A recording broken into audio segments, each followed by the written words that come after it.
Buongiorno e bentrovati a questo appuntamento con A Voi la Linea. In primo piano il caro energia. Oggi a mezzogiorno i commercianti hanno spento simbolicamente le luci per dare un segnale al governo per i rincari, le bollette che stanno arrivando ormai insostenibili. Un'iniziativa a livello nazionale da parte di Confcommercio. A seguire questa iniziativa per noi a Udine c'era Isabella Gregorato. A te.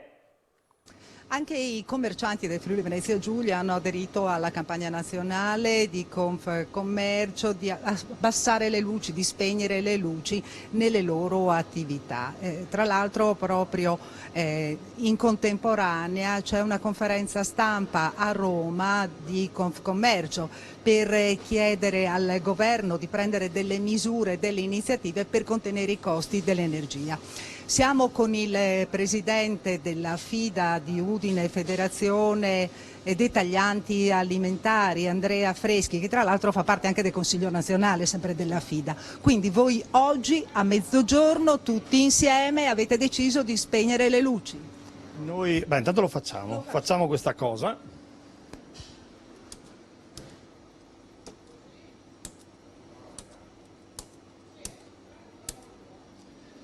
Tutto spento, c'è qualche cosa d'acceso anche per... Rimangono accesi i frigoriferi, ma perché per ovvie ragioni igienico-sanitarie non è che noi le possiamo spegnere.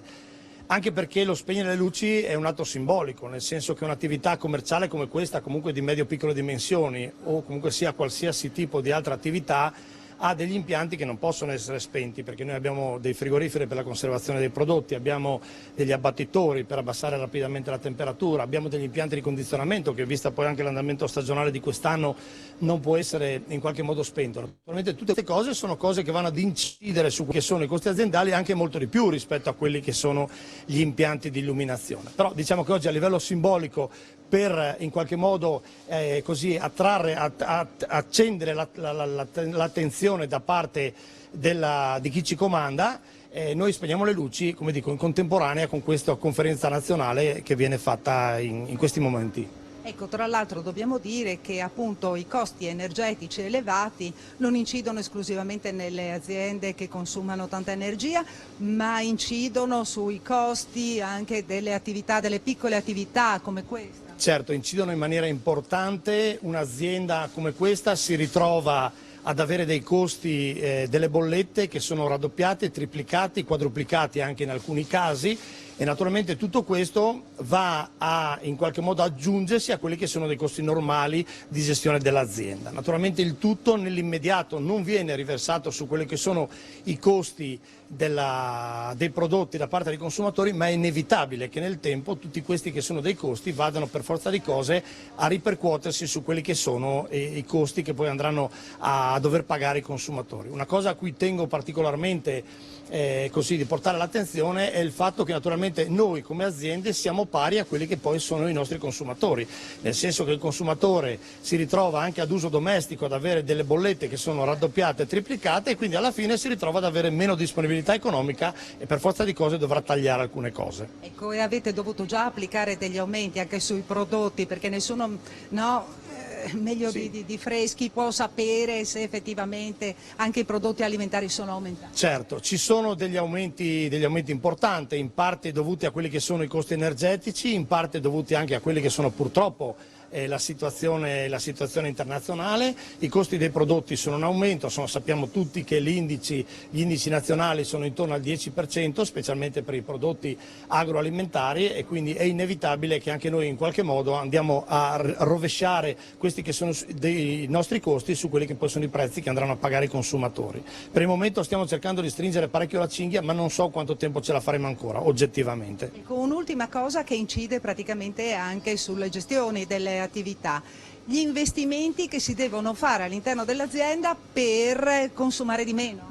Certo, le attrezzature di nuova generazione, gli impianti di raffreddamento di nuova generazione consentono di contenere in qualche modo i costi energetici. Naturalmente tutti questi cambiamenti, noi in parte nel nostro piccolo l'abbiamo fatto immediatamente dopo quello che è stato il periodo Covid, però noi abbiamo necessità di cambiare frigoriferi, abbiamo necessità di utilizzare delle attrezzature più recenti e ci richiede questa cosa degli investimenti importanti. Al momento non riusciamo a farli, speriamo di riuscire a farli in breve termine. Ha notizie di aziende che sono lì per chiudere, di attività come la sua? Sì, purtroppo ci sono un sacco di aziende che fanno fatica ad arrivare alla fine del mese e ho paura che questa botta dell'energia sia poi la botta finale per cui finiranno per chiudere.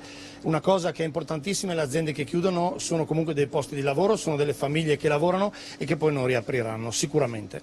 Ringraziamo il presidente di FIDA della provincia di Udine, Andrea Freschi. Qui da Paderno è tutto, restituisco la linea allo studio.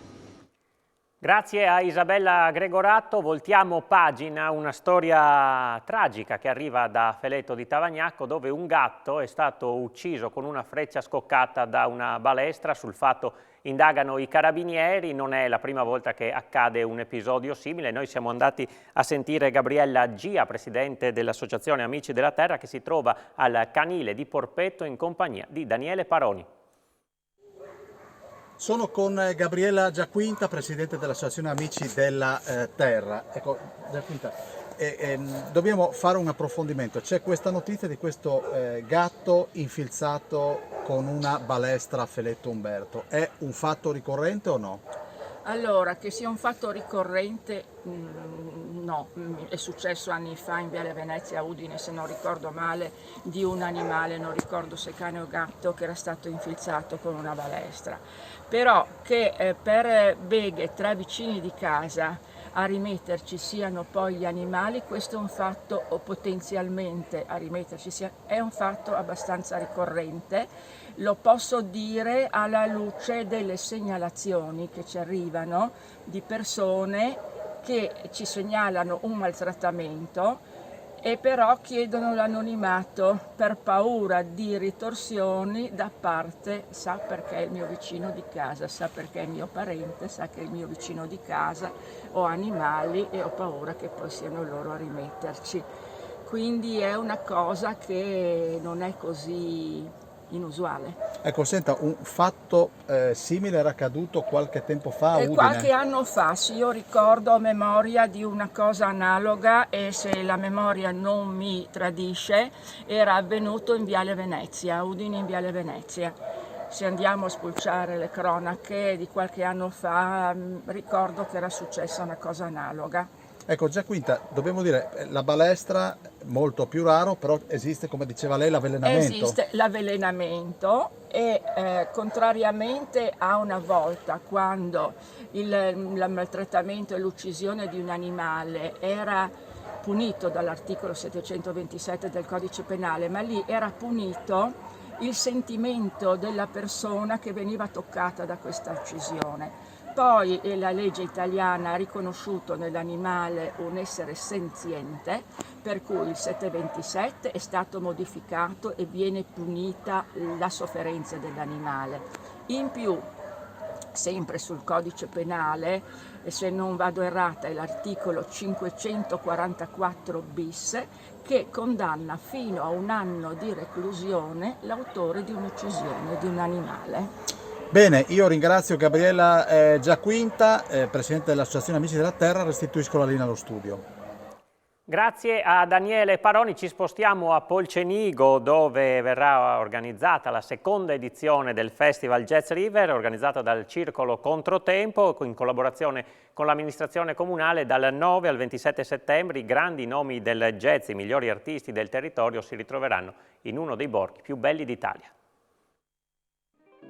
9, 10, 11 e 17 settembre 2022 Polcenigo ospiterà la seconda edizione di Jazz River, una rassegna, dice il nome musicale, di musica jazz, che rientra in un progetto molto più ampio di questi 9 anni di amministrazione, che hanno voluto costruire una serie di contenitori culturali con obiettivo la creazione di valore culturale ma anche di conoscenza del territorio. Quindi l'obiettivo dell'amministrazione è stata quella di creare eventi che diventassero parte di un'unica regia di valorizzazione del territorio. Jazz River, la seconda edizione, è sicuramente un esempio concreto di come si possa promuovere il territorio e le attività locali portando della musica jazz di altissimo livello sul territorio comunale.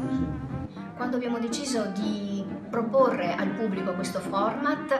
Lo abbiamo fatto perché il Covid, tra le tante brutte cose che ci ha portato, ci ha regalato una cosa, che è quella di riscoprire il nostro territorio, un territorio che è vicino a noi, che è ricco di novità e di scorci che non avevamo mai notato, e quindi abbiamo pensato che con i cammini sonori era proprio il motivo principale per portare le persone ad ascoltare musica, ma in luoghi che altrimenti magari non avrebbero visto.